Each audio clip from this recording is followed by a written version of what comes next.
A taxa Selic, ou Sistema Especial de Liquidação e de Custódia, é a taxa básica de juros da economia brasileira.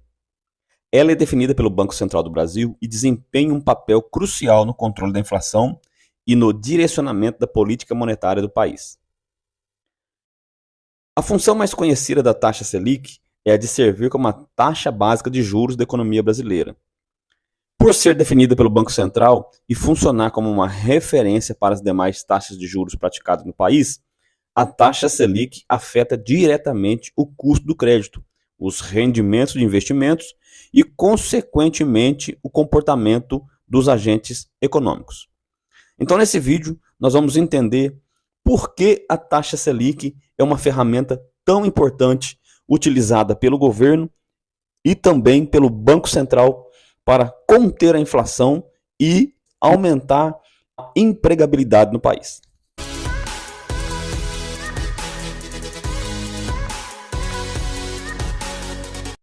A taxa Selic é uma ferramenta importante para o controle da inflação. Quando a inflação está subindo, além da meta estabelecida pelo governo, o Banco Central pode aumentar a taxa Selic para tornar o crédito mais caro. Dessa forma, ela desestimula o consumo, desestimula o investimento e ajuda a reduzir a demanda agregada na economia, e assim consegue controlar a alta dos preços. A taxa Selic ela é usada pelo Banco Central como instrumento para regular a quantidade de dinheiro em circulação na economia. Nós temos dois tipos de economia no Brasil. Quais são esses tipos de economia? Nós temos a macroeconomia e temos a microeconomia. E como que isso funciona, Erivelto? Isso funciona da seguinte forma. Quando nós falamos de microeconomia, nós estamos falando de uma economia de uma forma mais simplificada, de uma forma inferior. Por exemplo, quando você trata do seu salário, quando você faz um orçamento mensal familiar, colocando ali no papel ou na planilha aquilo que você gasta no mercado, qual é a sua conta de luz, qual é o valor da sua conta de luz, qual que é o valor da sua conta de água, qual que é o valor que você gasta com aluguel. Então você está fazendo uma microeconomia, você está cuidando da sua economia de forma individual. Então nós chamamos isso de microeconomia. Quando nós falamos que um estado brasileiro ele está gastando mais em saneamento, ou as pessoas que moram em determinado estado estão consumindo mais a cesta básica, então nós estamos falando agora de macroeconomia. Então quando falamos de uma porção maior, nós falamos de uma porção macro. Quando nós falamos de indivíduos, nós estamos falando de microeconomia, tá? Então, o governo, com a economia nacional, ele precisa, através do Conselho Monetário Nacional, ele precisa fazer alguns estudos e levantar alguns dados estatísticos da macroeconomia do Brasil. E entender como que está a situação das famílias brasileiras.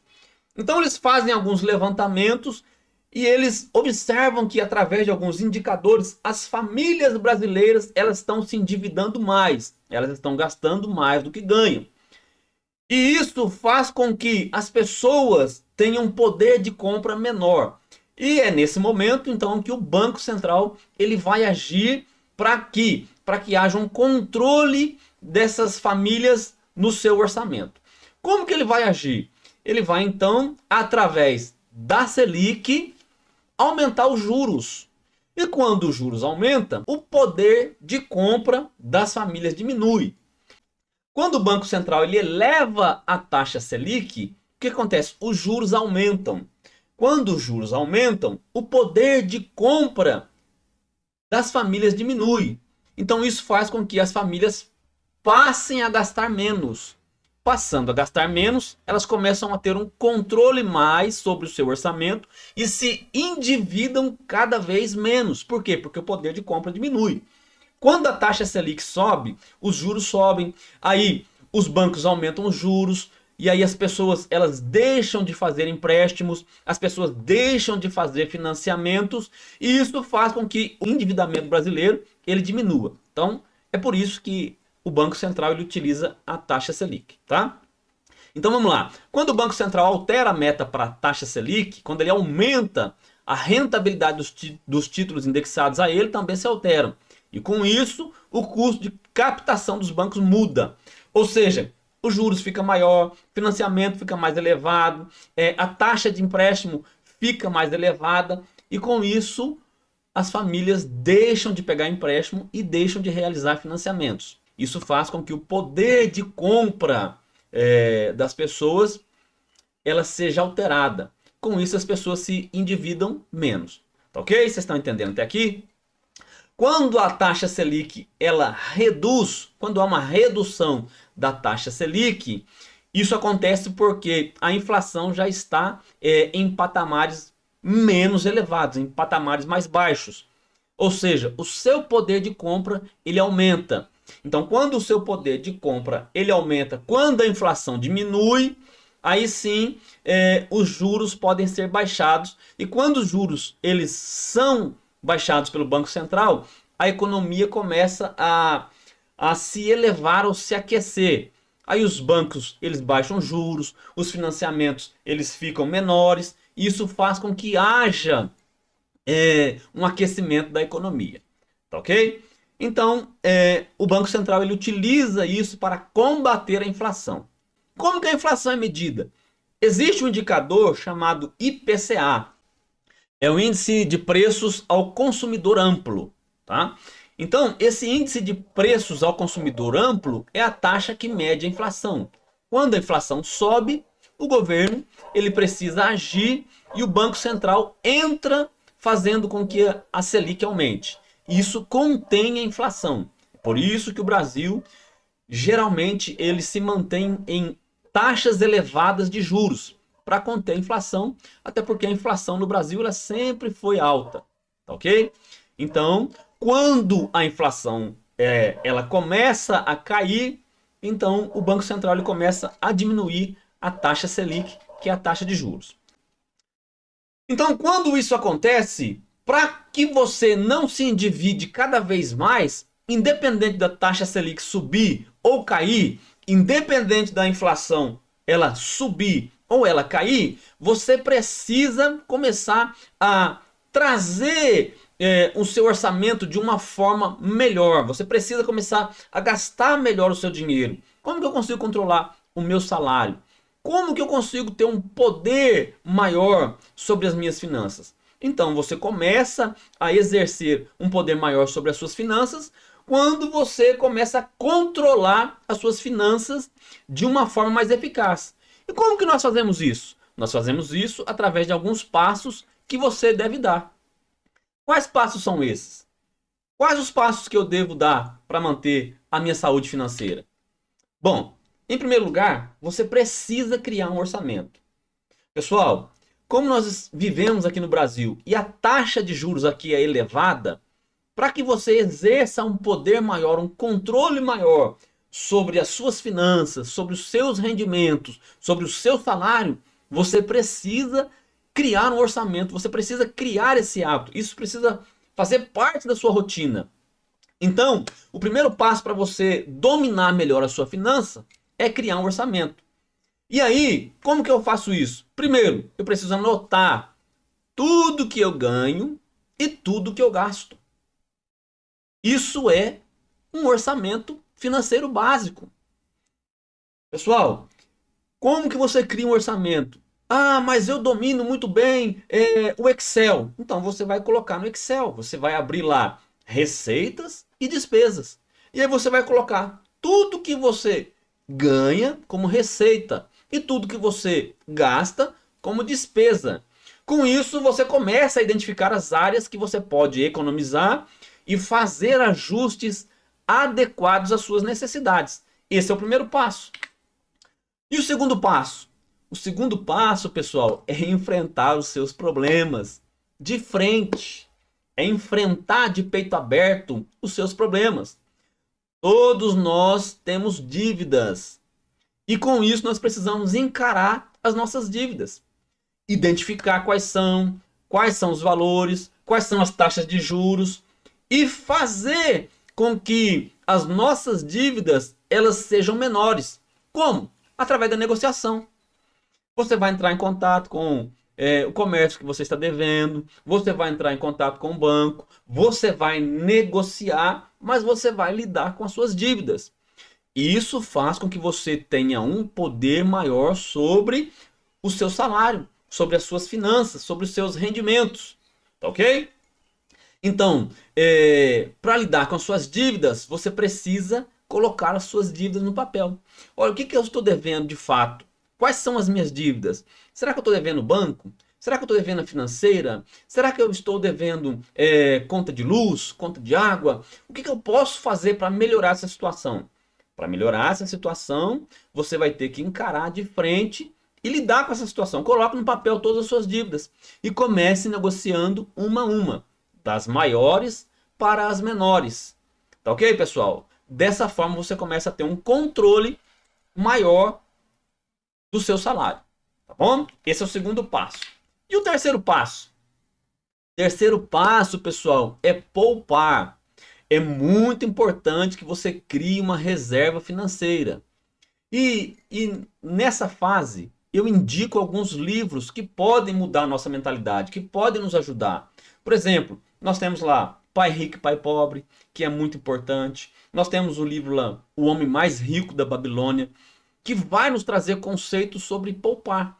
Uma das coisas que nós não aprendemos e que nós temos que começar a incutir na nossa vida, através da educação financeira, e graças a Deus existem muitos canais aí que estão trazendo uma educação financeira para o povo brasileiro.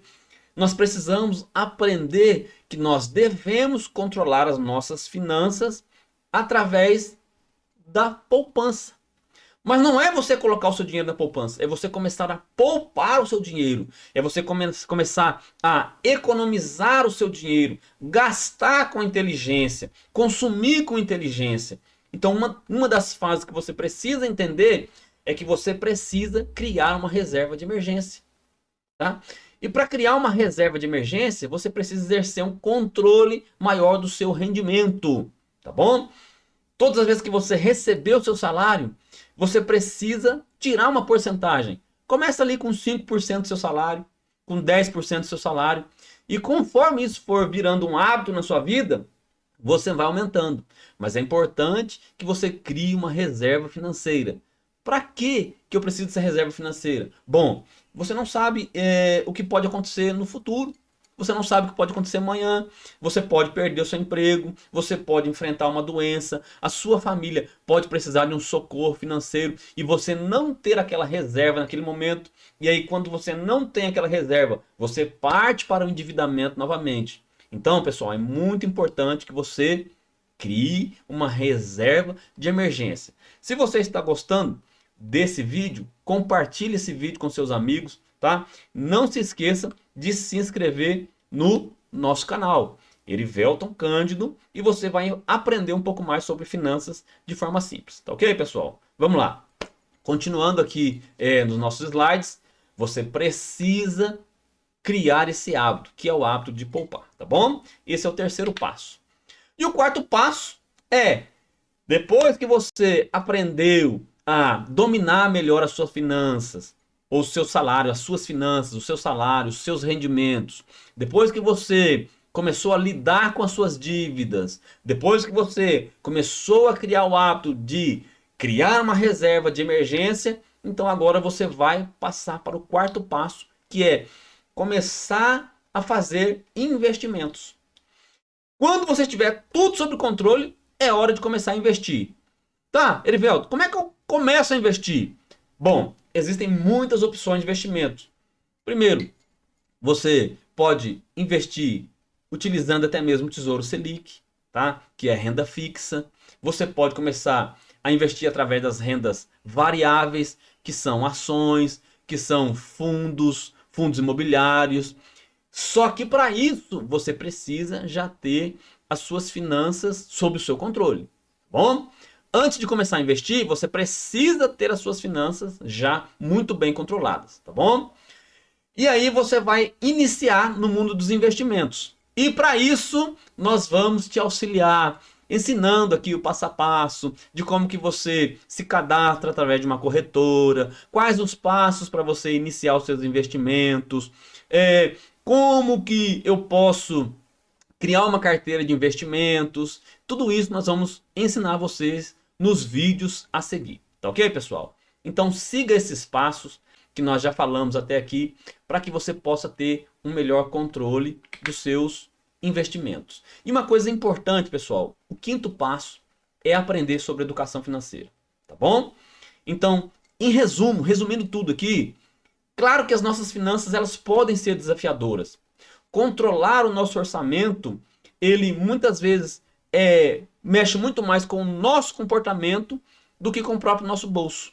Então você precisa começar a entender melhor o seu comportamento.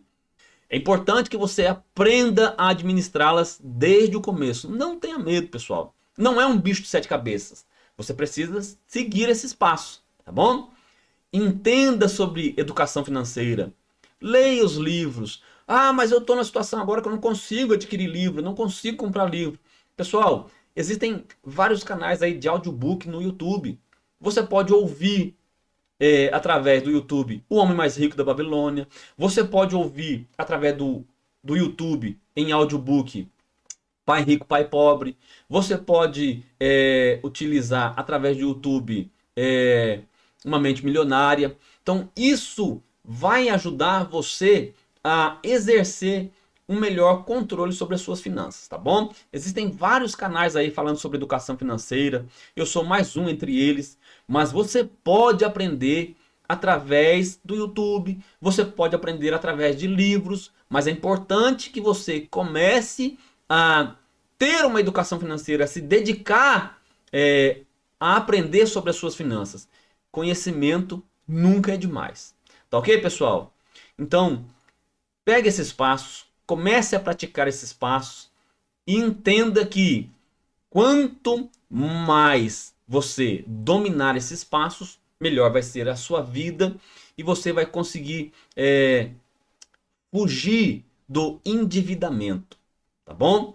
Você vai conseguir fugir daquilo que nós chamamos de armadilha dos ratos, tá ok, pessoal? Então faça isso. E sobretudo, deixa seu like e fique conosco, tá bom? Compartilhe esse vídeo, nos ajude aí, pessoal, nos dê a sua força.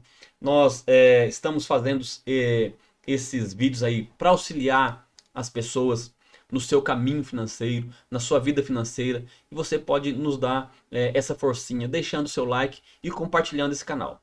Tá ok, pessoal? Então, até o próximo vídeo. Um forte abraço para todos vocês. Bye, bye.